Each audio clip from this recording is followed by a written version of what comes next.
Hello everyone and welcome to The Music and the Message, a weekly show to uplift, inspire, educate, and entertain. We are so happy you are joining us today. I'm your host, Rosevelt. And I'm the Robin to her Batman, Jef.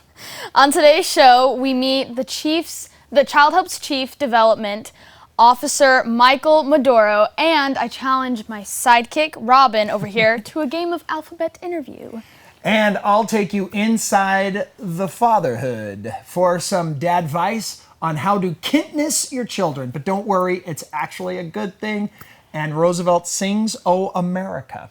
But before we get started, make sure to subscribe and turn on post notifications so you get notified every single week we post a new video. Yes. Also, we'd love to interact with you, so please comment down below. We'd love to chat during the show, so make sure that you like, love, or laugh. Show us how you feel with a click.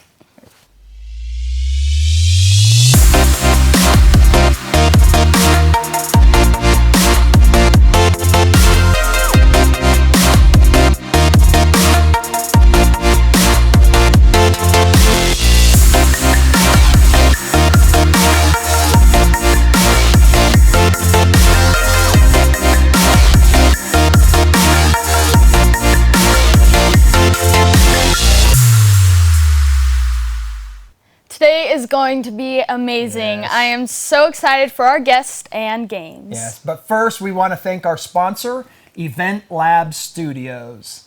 They have been a huge support over the years, and we are so grateful to team up with them to bring you the weekly music and message. Thanks Carrie and Patrick Antrim and the entire Event Lab Studios team. Please go to eventlabstudios.com because everything they are doing is where everything is going. Well, Dad, how well do you know the alphabet? If tested, I suppose I'd probably get an A, or at least a B+. I don't know why. Well, see, because we're going to start the show with the alphabet interview. Okay. In this fun interview game, there will be 26 exchanges of dialogue, and each exchange back and forth must begin with the next letter of the alphabet. This entire conversation is going to be improvised. Yes. The goal is to have a regular conversation and not sound like Yoda wrote our dialogue, all right? Well, today's topic is great vacation spots. Okay. Are you ready? Ready. Are you sure? Yes, let's start. Are you sure I haven't started already? Boy, that was sneaky. Can you blame me? Do you have a favorite vacation spot? Even if I could decide, I wouldn't be able to decide. For my favorite vacation spot, I'd probably have to say Hawaii. Kauai, to be specific. Good, because I would say Hawaii too. Hawaii!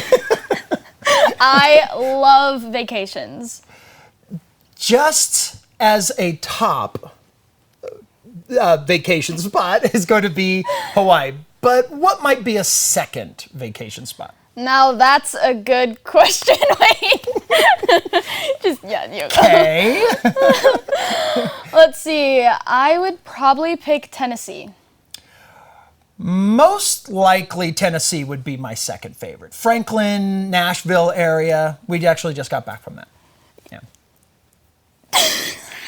Okay, now let's see. What is your favorite thing to do in Tennessee? Oh, probably the Grand Ole Opry. Please say we can go there next time. Quite right. I'll take you there. Quite right. Grand Ole Opry. Right away, please. So, what might be another vacation spot? We've got Hawaii, we've got Nashville.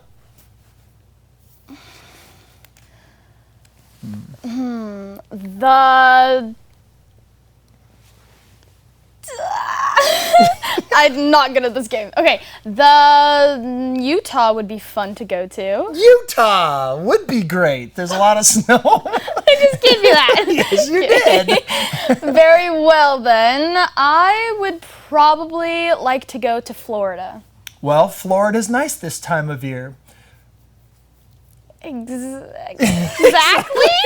You are Exactly a cheater. right. You are a cheater using that.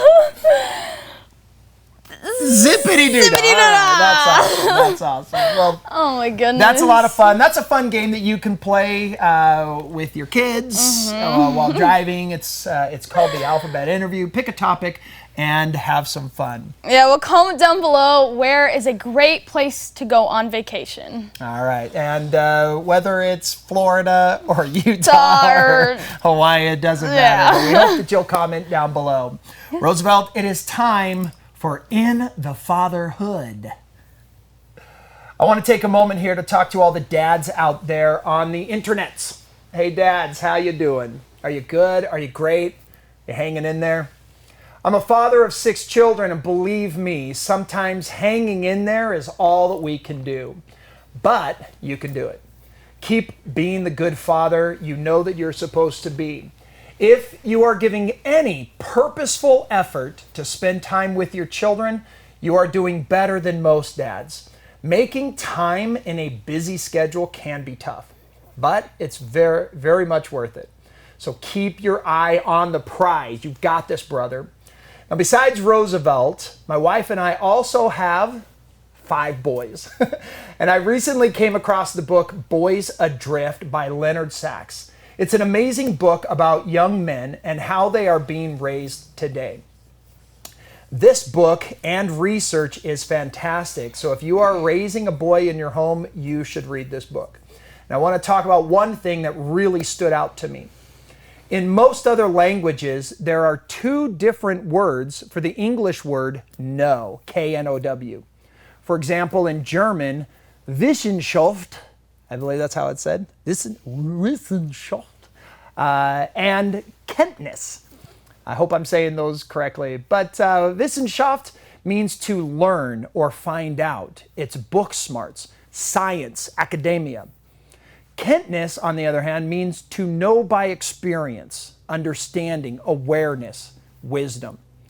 And as a father, it's important for us to take time to get to know our children. And not just know them like you know the alphabet or math, right? But that you're able to rattle off the details of their age, hair color, and what number they are on the soccer field. Now that's Wissenschaft, or in English, you know about your children. Kenntnis is to know through experience, the kind of things about them that are felt, understood, and lived. You know that when your daughter is heartbroken, that a simple handful of daisies, a long hug, and a little humor about how that little punk smelled like spaghetti all the time is how she quickly rebounds from her boy slumps. And how do you know about that about her? Because you experienced it with her. In order to truly know your kids, you must Kenntnis them.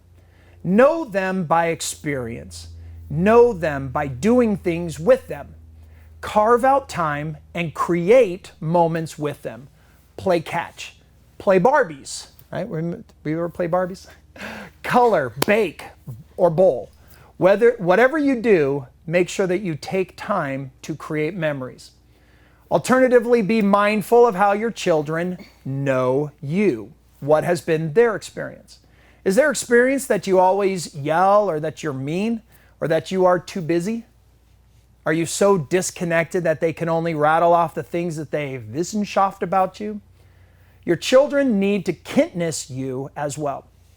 I know you're busy, we all are, but I hope that you'll take a break from busy to be a Kenntnis father and experience your children. Thanks for joining me in the fatherhood.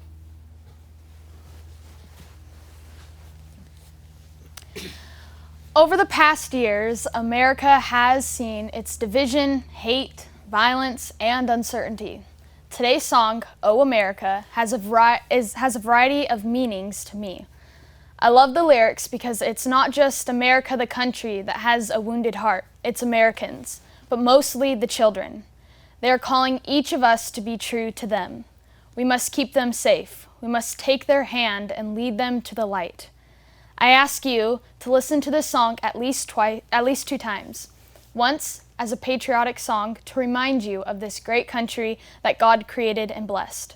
The second time, please think of the abused children who are weeping and are silently crying out for help. The children are our future of this great country. We must help the children that are wounded and are weeping. Do you hear them calling you?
Wow, Rosevelt, that is an amazing video, and the fact that you challenged us to not just watch it for America, but to watch it for the kids. Keep that in mind. I think that that's amazing.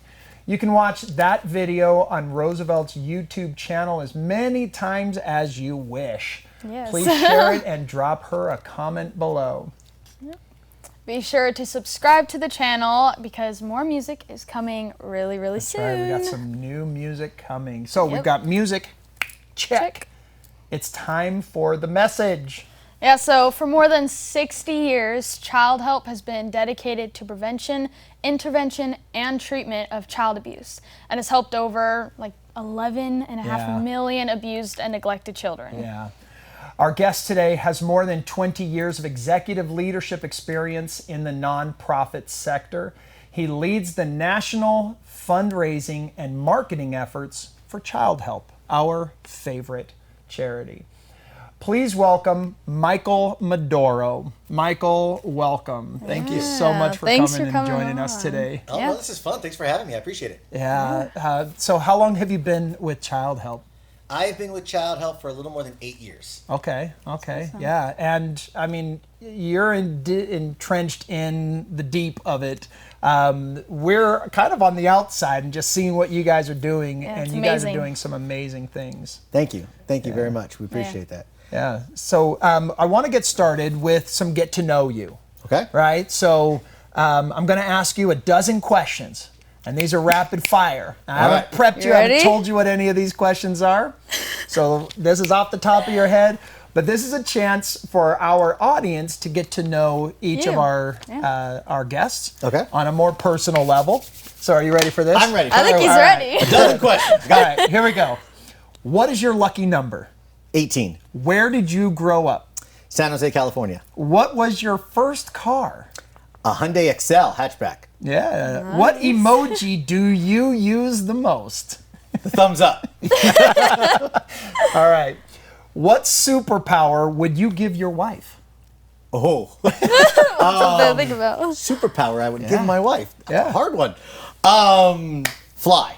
She can fly. She could fly. Boom. She's out of there. She's out of there. Where is your favorite place to go on vacation? Puerto Rico. Nice. How did you meet your wife? My wife and I met at Easter Seals, which is a nonprofit organization helping people with disabilities. We both work together in the same unit. Fantastic. Awesome. And what is your favorite sports team? The New York Jets. All right, we're done. No. So's our season. Again. All right, how about this? Who's your favorite band? Oh, Metallica. Metallica, love it. All right, so what is your go-to karaoke song? My go-to karaoke song. Everyone has a go-to karaoke song. Wow. I'm going to force you to do karaoke. You say, play.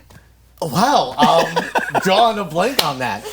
Jimmy Buffett usually comes on up and we start singing Jimmy Buffett. And everybody sings. All right, very good. We'll take it. How about, this is pushing the Wayback Machine. Roosevelt's like, what is that? What was your favorite Saturday morning cartoon? Oh, Smurfs or the Flintstones? Yeah, that says a lot about it. No. Yeah. All right. And I'm last short. question, number 12. If you could be in an action movie, what movie would it be? Oh, an action movie? It'd have to be a Rambo or an Expendables. Oh, you just...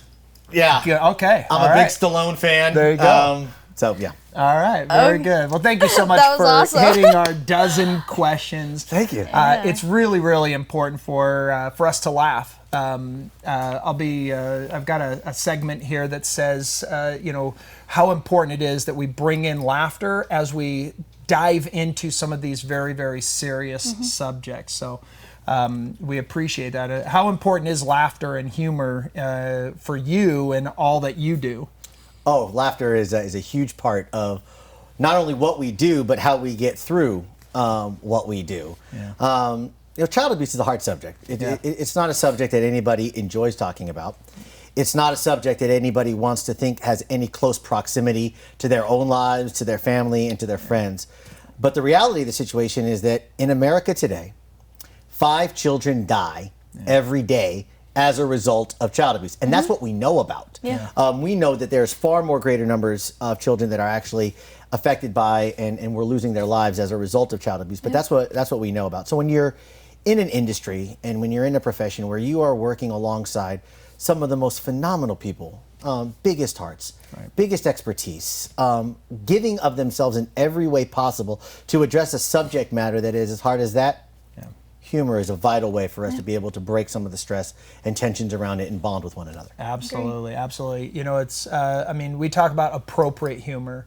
I hope that nothing in these questions and us laughing and all that, there's nothing targeted towards the subject here, but it allows us to kind of, loosen up and bring that levity into our lives. The importance of humor in our lives is just mind-blowing how important that it is. Oh, absolutely. I can't wait to see how my wife addresses the the superpower thing.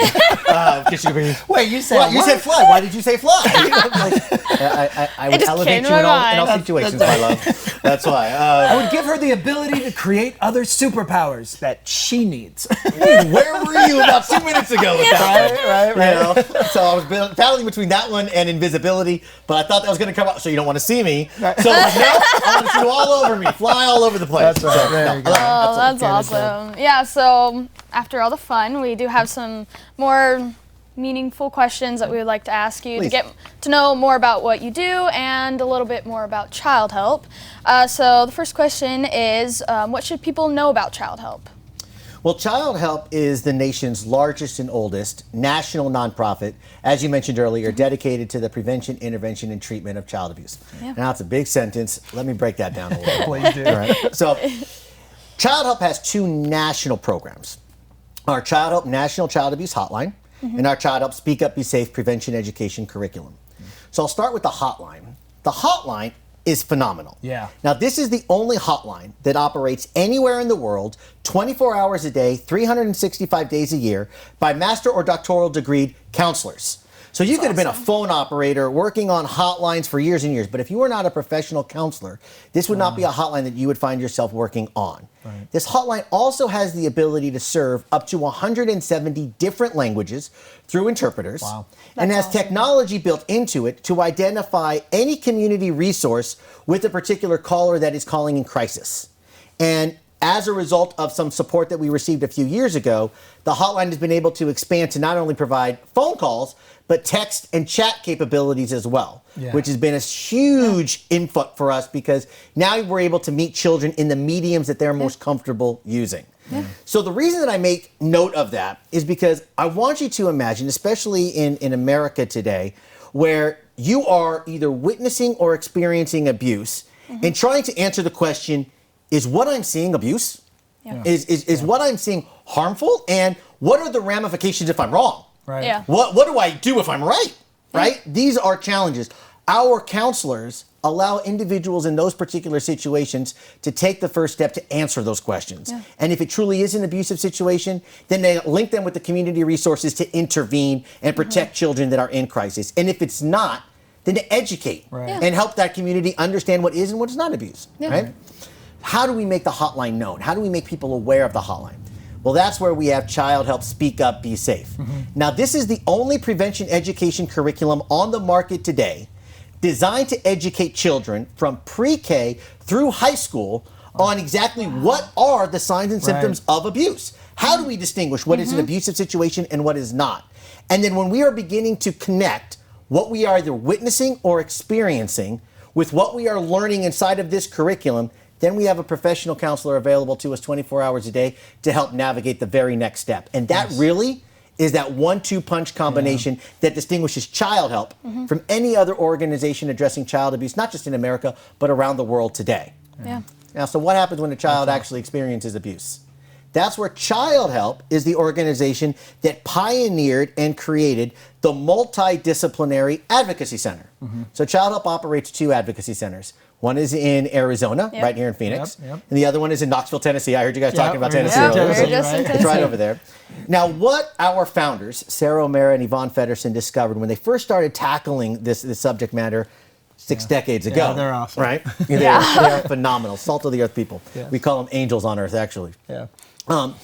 Is that every single time a child discloses that they've been abused, they are re-traumatized by having to tell that story again. Over again, Now, in most every community across America today, when a child discloses they've been abused, typically they're disclosing that to somebody they consider safe.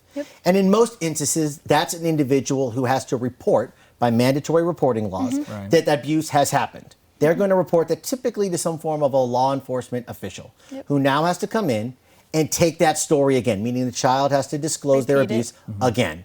And in certain situations where you need to bring in other legal professionals or medical professionals, etc., every single time a child is being re-traumatized. They have to keep recounting.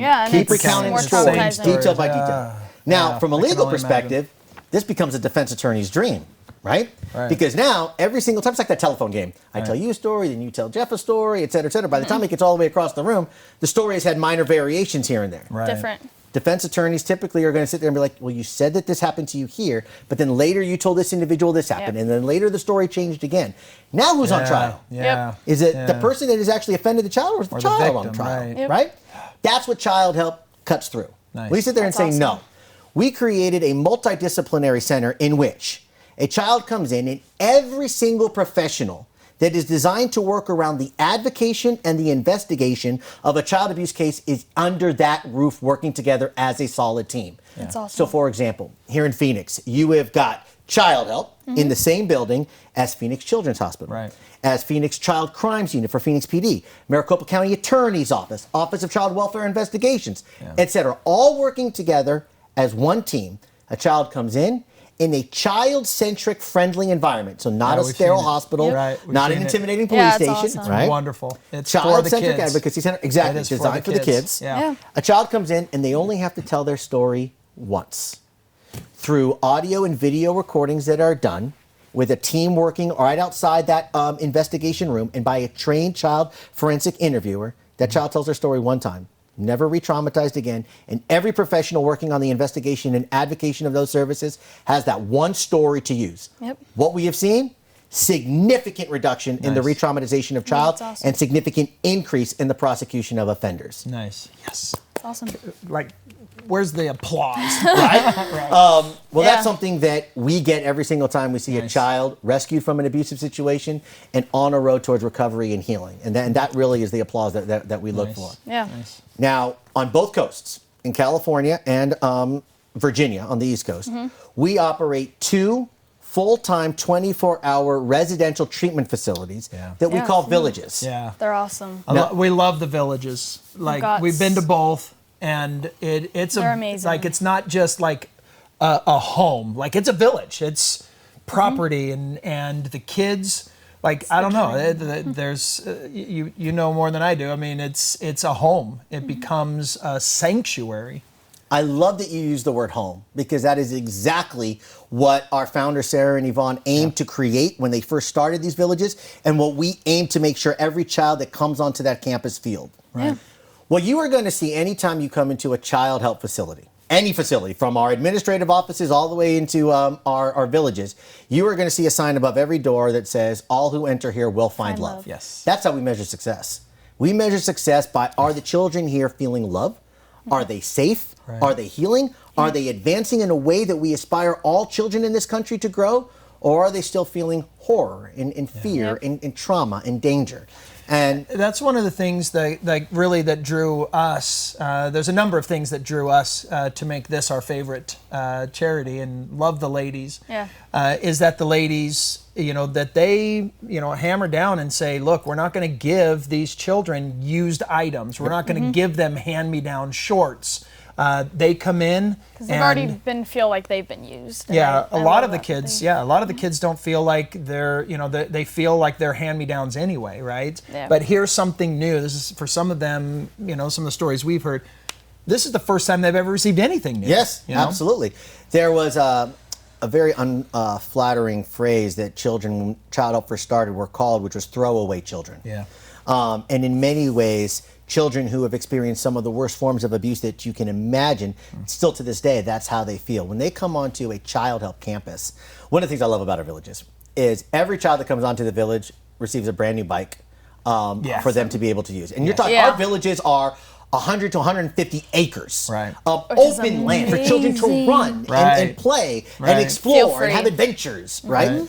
They also receive non-public school education so they don't fall behind in their studies. Nice. They're living in cottages that are designed to be homes. They eat off of china so that they can learn Nice. table manners and have real plates where they're serving meals and they're communing and eating together. Yeah. They have televisions, they have their own bed, they have their own closet, they have their own toys, they have their own clothes. Everything is designed for a child to have a childhood. Yeah. And that is what we aim to do. Now, on this campus, they receive every form of therapeutic service you can imagine, from traditional talk therapy, music therapy, art therapy, Horse animal-assisted therapy. equine Yep, therapy. Yeah. Absolutely. All they're designed to help advance their healing. But what makes Childhelp unique? No child, any child born into life, is unique in their own right. That's a unique life, a unique child. Yeah. And every child that enters any of Childhelp's programs and services are treated as such. Nice. We don't have a cookie cutter approach. It's not every child that comes in is going to get this treatment plan, receive this service. No. We take a look at what has been the experiences that the child has lived to this date, and what are our hopes and aspirations for them into the future. Yeah. And how do we help support them in achieving that? And that's what distinguishes Childhelp from any other organization. I think that's amazing. Yeah, I love Childhelp, and everything that the advocacy centers and their villages are just amazing. And I know that has helped a lot of these children. And okay, so the next question is, I know that 2020 and the lockdowns and masks and social distancing has been very difficult for everyone. But how has COVID affected children? Well, COVID has had a significant impact on the way children are experiencing day-to-day life. We are not seeing children in schools. We are not seeing children in recreational activities. We are not seeing children commune in ways that allow them to grow and experience and uncover what it is that brings them joy and enrichment in life. Yeah. What we also are experiencing, though, is that same plight is also happening to many adults throughout America as well. And in many cases, children who are living in abusive homes are finding themselves at home more with their abusers than they ever have been before. And they're in homes with abusers who are experiencing a level of stress and crises that is probably at a heightened point than it has been for them in any recent year. And that is a bad formula for a child who's in a dangerous situation. Now, with them not going to school and not participating in recreational activities, those safe adults that I was talking about earlier aren't going to report because they can't report because they're not with the children and they're not seeing and experiencing what those children are coming to them to say and share. Now, what we have seen at Childhelp across the country, we have heard from a number of different local and community hotlines that have shared, we're seeing a reduction in calls coming on in. Mandatory reporters aren't calling in. Children aren't calling in because they're not together. Our hotline is seeing double-digit spike increases month over month. That's crazy. Prevention education, the various ways that we have made children and communities aware of our hotline has empowered children to understand if I am not feeling safe or if I'm in a dangerous situation, I have a resource available to reach out to and connect. And that's really what I'm so thankful for you both for allowing me an opportunity to share with everyone today, is a platform to be able to say there is help available. There are people that will help you if you are experiencing it or you're witnessing and learning about it. There are people here that help navigate that process for you. We obviously are hoping that we can see, again, a decline in the number of children and calls coming in, but in the same turn, we're also grateful that people are finding, and children in particular, are finding the resources available. And we're seeing those spikes because that means that more children, more adults, more families are reaching out for help during this time. Also, what is the number for the child abuse hotline? Because I know a lot of people would like to know that. Thank you for allowing me. The hotline number is 1-800-4-A-CHILD. Yeah, okay, I was just like, I know that, I was like, that is, right there. So 1-800-4-A-CHILD is something I was like, we need to address that because I know that you guys are saying that is helping so many children right now, and I'm so grateful that it's out there. As even if I know if you're not experiencing anything, or even just to text in to just ask any questions. Ask a quick, completely anonymous. So you don't have to worry about anything. And I can't tell you how many times I love hearing when our counselors are redirecting a caller that's come in and it has not been an abusive situation. But I admire the strength and the courage that it takes to pick up that phone and ask. Because that is the step that we need everybody to own and take in order to make sure that children are safe in our communities across America. I agree. Well, speaking of communities, what are some of the things that the individuals can be doing that, not just kind of be aware and call the hotline? I know that you guys do fundraising, things like that, and there is a need to, put money, so that you guys can do what you do. But what are some of those more, whether it's a day-to-day or just kind of an awareness thing that kids my age can be doing? That an individual can do. But specifically, I know that we've had this conversation. What can the youth be doing? My son, her brother talks about how, it's a lot easier to kind of talk amongst themselves, but they're not going to go and tell a parent, or they're not going to, those kinds of things. So anyway, it's a big, long question. the community, the individual, but specifically, what can the youth kids do to and youth help? be doing? The biggest thing is to welcome each other into dialogue and conversation. Share with each other. Social media today, when I was younger, Nintendo was coming on out, right? And I remember sitting in front of a Nintendo system and, Super Mario, bing, bing, bing, bing, Right. jumping all over the place for fun, but there was no communication with anybody else. Right. I was a one-player game. I could be in my room for hours playing this thing, but I'm not being in any form of communication with anyone else. Yeah. Today's kids, your guys' gaming systems and streaming devices allow for the entire world to come in and for you to Stream connect with the world. Yes. In some ways that could be a positive, in other ways that could be a real danger. Yeah. I admire the gaming system and the industry that is looking at more and more ways to protect children and for allow children to be able to invite as well as remove players from certain games. And that's a big thing. But we want children to talk, to share, to feel comfortable reaching out and asking, are you okay?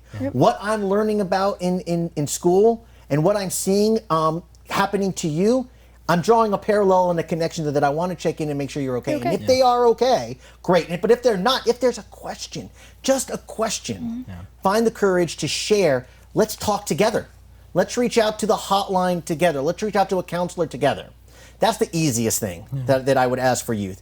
If I were to take it up just a step, adopt the program. Adopt Childhelp, Speak Up, Be Safe to be into your school or to be into your athletic team or your dance studio or whatever the case may be. Speak with the powers that be. How do we make this curriculum a yearly program inside of our school? Now, the cost is very minimal. The cost for one student to receive the curriculum for one full year is $5. That's it.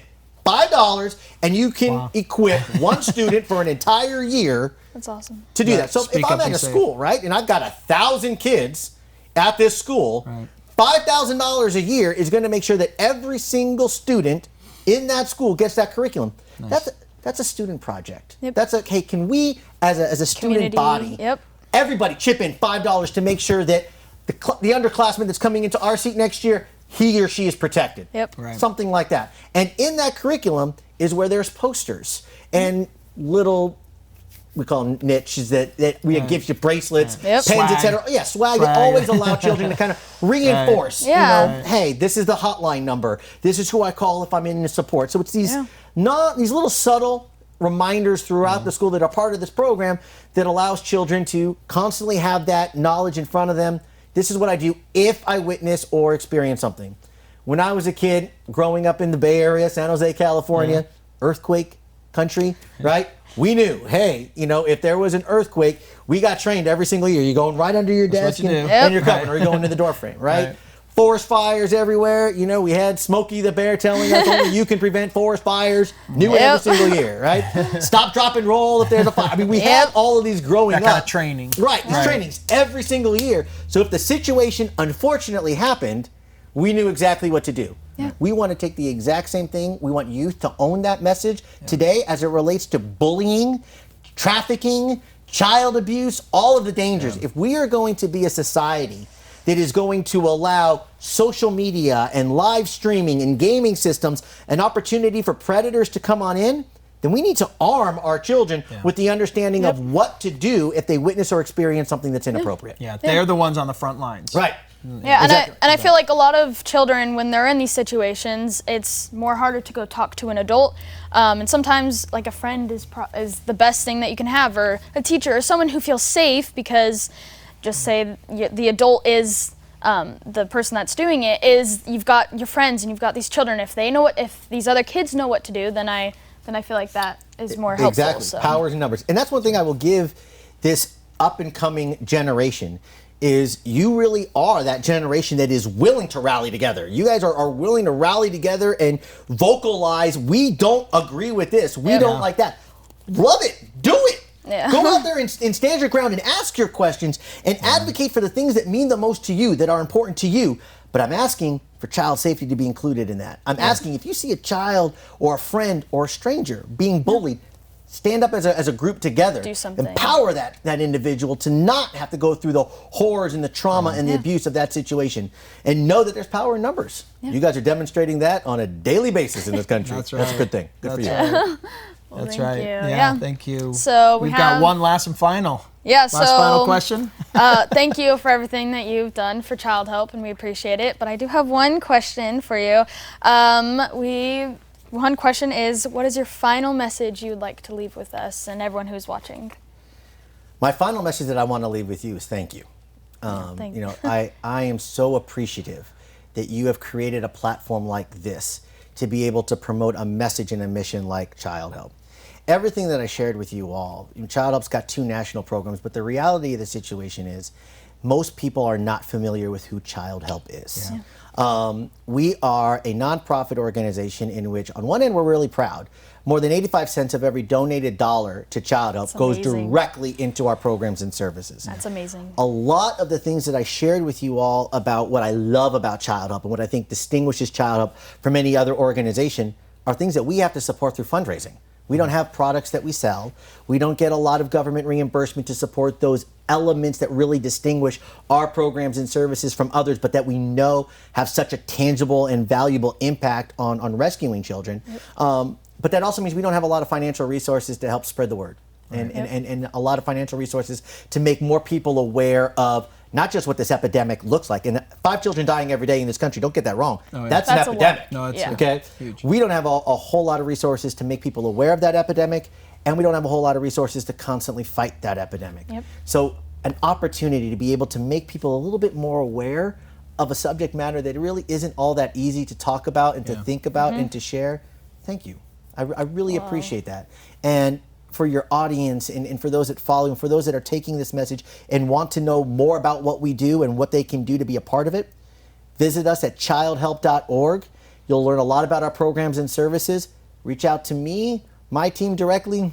We don't sleep. We literally don't sleep. We work on this 24 hours a day because we know anytime a child is in danger and in need, we want to get in there as fast as we can and rescue them from that. So, well, I appreciate that. Thank you for doing all that you do and for Childhelp, and we appreciate it. And thanks for coming on. Thank you so much. Thank you for being our guest. Yeah. We appreciate it. Thank you. It's been my honor. Really. I know we've talked about some other topics, and we'd love to have you back as a guest in a future episode. Thank you so much. I'd love to be a part of it. Thank you. Thank you. Michael. There is a link in the description and on our website to make a charitable donation to Childhelp and help them to help the children. Yes. Thank you for joining us each and every week at The Music and the Message. You will, you can also watch us. We have a podcast. We have a podcast. Come out. You're going to be able to listen to this whole interview, the whole episode, on a podcast, and that link is in the description. And make sure to follow us all on our social media platforms, and please share this with your friends and family, and follow him and Childhelp and everyone. And we hope that something from today's episode will inspire you to make a difference in a child's life. Yes. And we'll see you guys next week. See you next week. Thank you. Thank you.